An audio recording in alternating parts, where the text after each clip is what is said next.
lorsqu'il m'arrive d'aider des gens, d'une part, c'est souvent des gens qui n'ont pas forcément de grandes connaissances en informatique.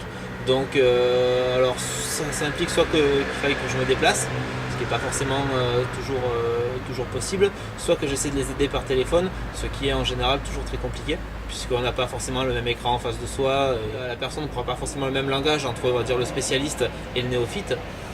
Et donc l'avantage de Spark Angel, c'est que c'est un exécutable à télécharger, aucune configuration à faire. Et partant de là, je peux vraiment indiquer à la personne que j'aide ce qu'elle a à faire. Ou alors vraiment, si la manipulation est vraiment trop complexe, le faire moi-même.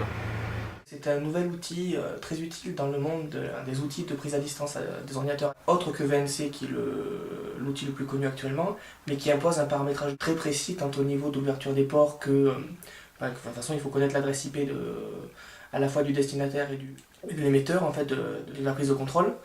Et donc ça demande quand même un certain degré de connaissance dans tout ce qui est la connexion réseau, tout ce qui est l'univers informatique. Or, l'intérêt justement des prises à distance principalement, c'est de l'aide à une personne novice. Et dans ces cas-là, il n'est pas forcément très recommandé que de devoir intégrer un processus de paramétrage complexe avant de pouvoir l'utiliser. Donc tout l'intérêt de Spark Angel justement, par un simple système de code d'accès, on se retrouve avec une prise d'accès beaucoup plus rapide sans avoir de paramétrage très complexe à faire.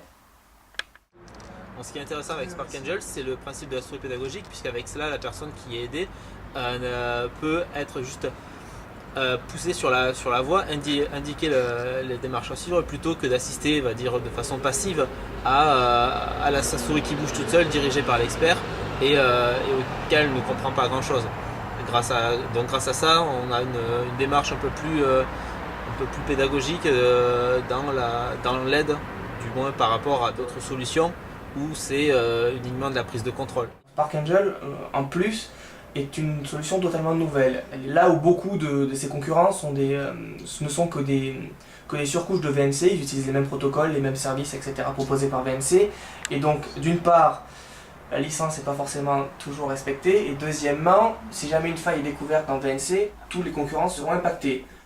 Quelle que soit la plateforme sur laquelle l'utilisateur tourne, que ce soit Windows, Macintosh ou un Linux, on a toujours ces fondamentaux de sécurisation avec des certificats SSL. Tous les échanges sont cryptés par un système SSL qui est très reconnu pour tout ce qui est échange sécuritaire sur Internet. Notamment, c'est même utilisé dans les cryptages bancaires, donc c'est dire le niveau de sécurisation.